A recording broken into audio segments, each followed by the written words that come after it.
Good morning, everybody. Myself Satish Mishra is present here with us. Next video of class 10th CBSE board, chapter number 2. जैसा कि बच्चों आप देख रहे हैं पोलिनोमियल चैप्टर का नाम है। इसके बारे में हम लोगों ने क्लास 9th में थोड़ा बहुत पढ़ा है। सबसे छोटी छोटी पहले बेसिक्स मैं इस वीडियो में बताऊंगा, फिर अगली वीडियो में एक्सरसाइज सॉल्व करवाऊंगा। पोलिनोमियल क्या होता है?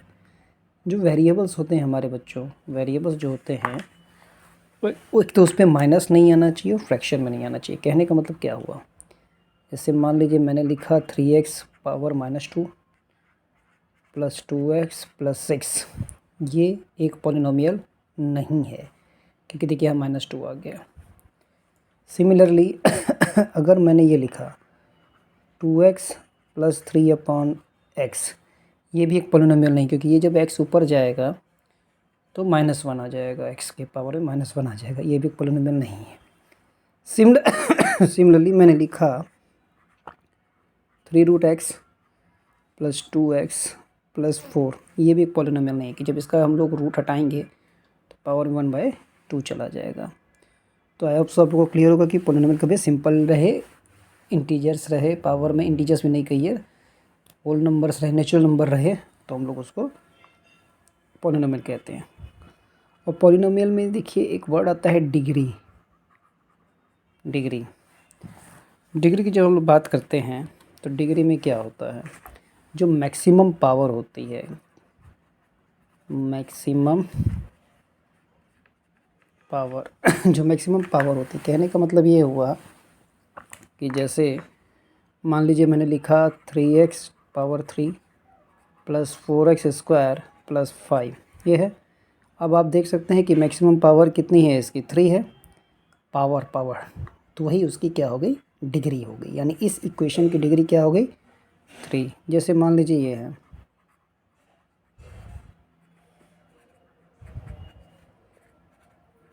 इसकी डिग्री क्या होगी? 4। ठीक, तो डिग्री जो होगी मैक्सिमम पावर हो गई। अब जैसे मान लीजिए बिना वेरिएबल को कोई लिख दिया मैंने, वेरिएबल तो कुछ है ही नहीं, यानी इसकी डिग्री क्या होगी? 0 हो गई, इसकी डिग्री 0 हो गई। यानी अगर आपने डिग्री 1 वाली इक्वेशन देखी, तो वो हमारा लीनियर पॉलिनोमियल हो गया। डिग्री 1 बने जैसे x की पावर 1 रहे या y जो भी वेरिएबल है।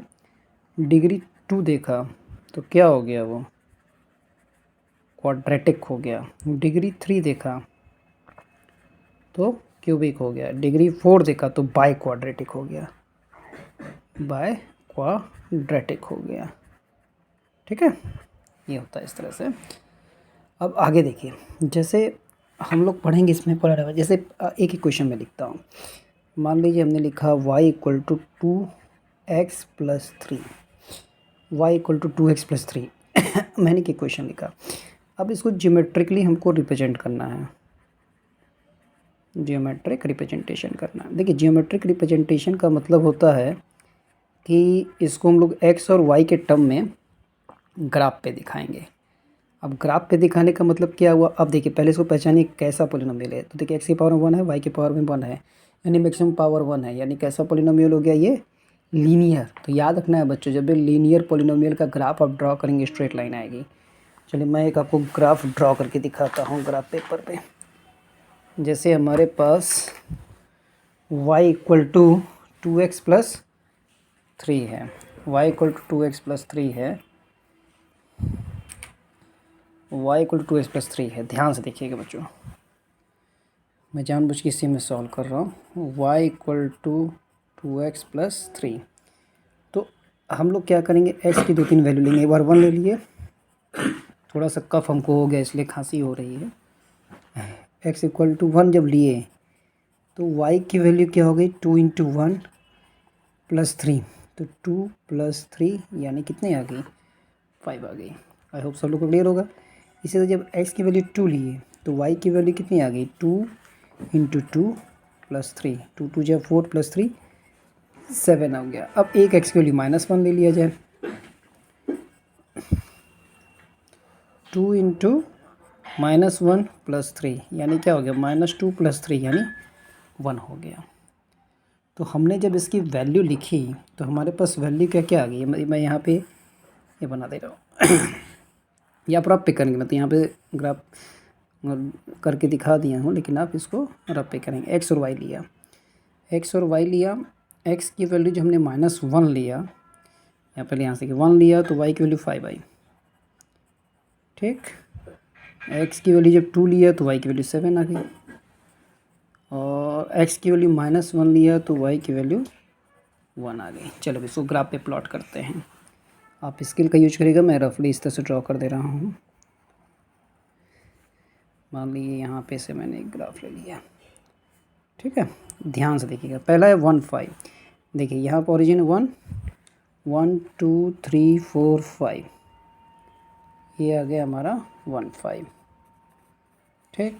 अब देखिए क्या है 2 7, 2 कहाँ पे 1 2 2 यहाँ पे है, 1 2 3 4 5 6 7, ये क्लियर हो गया, ये क्लियर हो गया। उसके बाद देखिए -1 1, ये -1 है और 1 है, ये हो गया। अब इसको देखिए, इसको हम लोग जब मिलाएंगे, जब लोग इसको मिलाएंगे, जब इसको मिलाएंगे तो आप देखेंगे ध्यान से पक्का एक स्ट्रेट लाइन आएगा, ठीक। ये हमारा, ठीक है बच्चों। तो ये याद रखिएगा कि कोई भी ग्राफ एक्स एक्सिस को जहाँ पे काटता है वही उसकी वैल्यू होती है। आई होप सो आपको समझ में आ गया होगा, बहुत आसान है। वीडियो को पॉज करके आप बार बार देखेंगे तो अपने आप क्लियर हो जाएगा। चलिए अब एक और इक्वेशन लेता हूँ मैं, एक और इक्वेशन लेता हूँ। मैं आपको पहले रफ पे करके दिखाऊंगा, तब मैं इसका वो ड्रॉ करके बताऊंगा। देखिए एक इक्वेशन में लेता हूँ y = s² + 3x - 4। हमारा इक्वेशन है y = s² + 3x - 4, ठीक है। इसमें भी x की कुछ वैल्यूज ले लिया जाए, मान लीजिए हमने पहले 1 लेते हैं, यहाँ -1 ले लेते हैं, कम से कम 3 वैल्यू लेंगे तो आपको ज़्यादा क्लियर हो जाएगा। 2 लेते हैं, ठीक है। जब x की वैल्यू 1 रखेंगे, याद रखिए एक क्वाड्रेटिक इक्वेशन है कि मैक्सिमम पावर 2 है। जब 1 रखेंगे तो यहाँ क्या आ जाएगा 1 का स्क्वायर + 3 × 1 - 4, यानी कितना आ गया 1 + 3 - 4।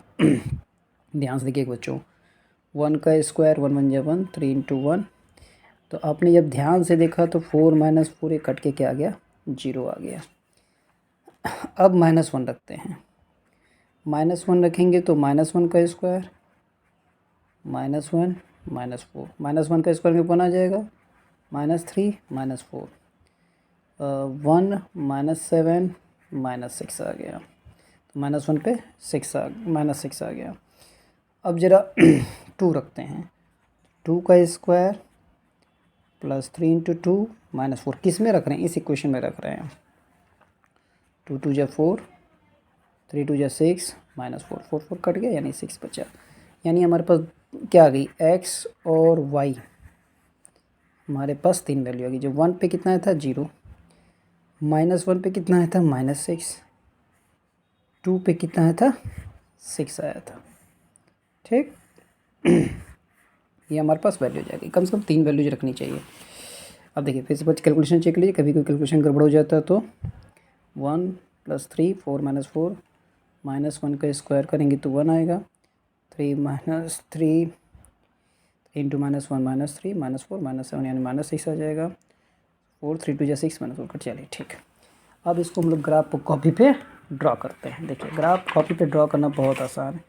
ध्यान रखिएगा हमारे पास 3 वैल्यूज हैं, हमारे पास 3 वैल्यूज है, क्या क्या हैं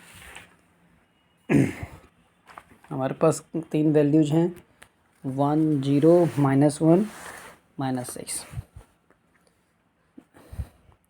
मैं इसको ड्रॉ करता हूँ। ये तो देखिए पहले बीच में एक लाइन ड्रॉ की, बीच में एक लाइन ड्रॉ किए, इधर से ड्रॉ किए,